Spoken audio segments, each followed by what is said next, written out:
আসসালামু আলাইকুম এভরিওয়ান, সবাই কেমন আছেন? আশা করছি ভালো আছেন।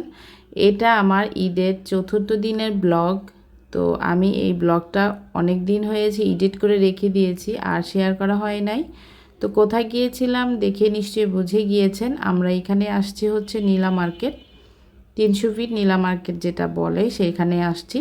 তো এখানে সিএনজি নিয়ে ডিরেক্ট চলে আসলাম এই ব্রিজের উপরে নেমে, তারপর আমরা একটু কিছুক্ষণ ঘুরে তারপর চলে আসছি নীলা মার্কেট। তো আমরা এখান থেকে ঘুরে গিয়ে আমার ছেলেকে একটু দেখাচ্ছিল ওর বাবা। তো আমরা এদিক দিয়ে একটু ভিডিও ক্লিপ নিয়ে নিয়েছি, দেখে নিশ্চয়ই বুঝে গিয়েছেন এখানে কতটা মানুষ হয়েছে। আর এই ব্রিজের উপরে অনেকে দাঁড়িয়ে আছে, অনেক কিছু খাচ্ছে, কেউ ছবি তুলছে। তো যাই হোক, কথা বলতে বলতে আমরা নীলা মার্কেট চলে আসলাম। এখানে মিষ্টি দেখে বুঝেই গিয়েছেন যে আমরা কোথায় চলে আসছি। নীলা মার্কেট মানে হচ্ছে মিষ্টি। এই মিষ্টির দোকানে মিষ্টিগুলো দেখে আমি একটু ভিডিও করে নিচ্ছিলাম, আর আপনারা দেখে নিশ্চয়ই দেখে বুঝে গিয়েছেন যে মিষ্টিগুলো কতটা লোভনীয়। আর মাছিগুলো তো দেখতেই পাচ্ছেন, সাথে মাছিও ফ্রি। যাই হোক, আমি এখানে একটা দই নিয়ে নিয়েছি, এটা ফ্রিজ থেকে বের করে দিয়েছে। আমি এখান থেকে দই খাইনি, তো দইটা তো একটু মিষ্টি মিষ্টি খেতেই ভালো লাগে, তাই না? তা আমি এখানে দই খাচ্ছিলাম। দেখেন কত আরাম করে আস্তে আস্তে আমি দইটা খাচ্ছিলাম। আর সবাই গাড়ি নিয়ে এসেই হুট করে বসে দাঁড়িয়েই একদমই মিষ্টি খেয়ে ফেলছে, কোনো যাচাই নেই বাছাই নেই। এখানে যে মাছিগুলো বসে বসে মিষ্টি আগে থেকে খেয়ে নিচ্ছে সেটা কিন্তু কেউ খেয়াল করছে না। আমার কাছে আগে, বিয়ের আগে কয়েকবার গিয়েছিলাম, অতটা খেয়াল করিনি। এখন দেখছি মিষ্টিগুলোর উপরে মাছি বসে থাকে বেশিরভাগ। তো এই মাছি তো ডিম পারে না, তো আমার কাছে ভালো লাগেনি খেতে, তাই আমি মিষ্টি খাইনি। আর এখানে চলে আসলাম হচ্ছে মেলায়, আমার ছেলে মেলা দেখবে। তো মেলায় অনেক মানুষ হয়েছে, অনেক ভিড় হয়েছে।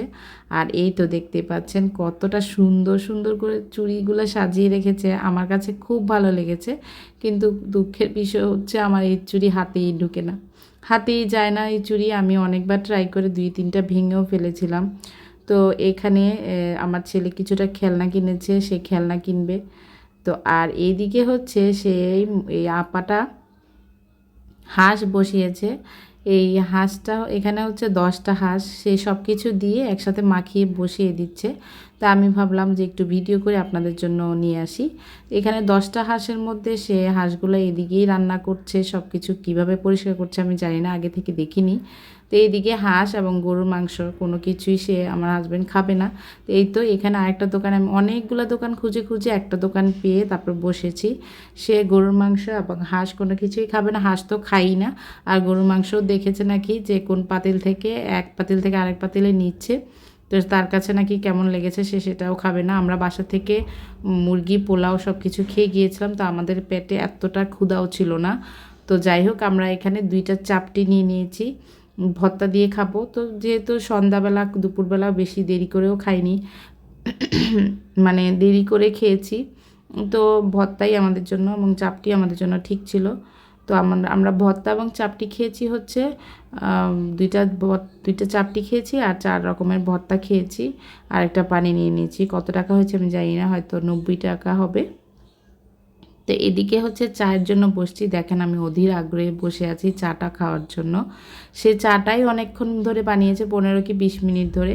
তা আমি আমার ছেলে বসে চা খাচ্ছিলাম, আমার ছেলে আমার সাথে বসে আছে। সে আমাকে বলছে, মা তোমার চা না খেলে হয় না, সে এখানে থাকবেই না, সে এদিক থেকে বাসায় চলে আসবে। তো আমরা যাই হোক কথা বলতে বলতে বাসার দিকে রওনা হয়েছি। আমরা অটো দিয়েই তারপরে আমরা বিশ্ব রোড আসবো। যাই হোক বাসায় চলে আসলাম, আর আসার পথে অনেক গরম লাগছিল, তাই একটা আইসক্রিম কিনে নিয়ে আসছি। তো আইসক্রিমটা খেয়ে নিচ্ছি। আজকের মতো এখানে বিদায় নিব, আল্লাহ হাফেজ।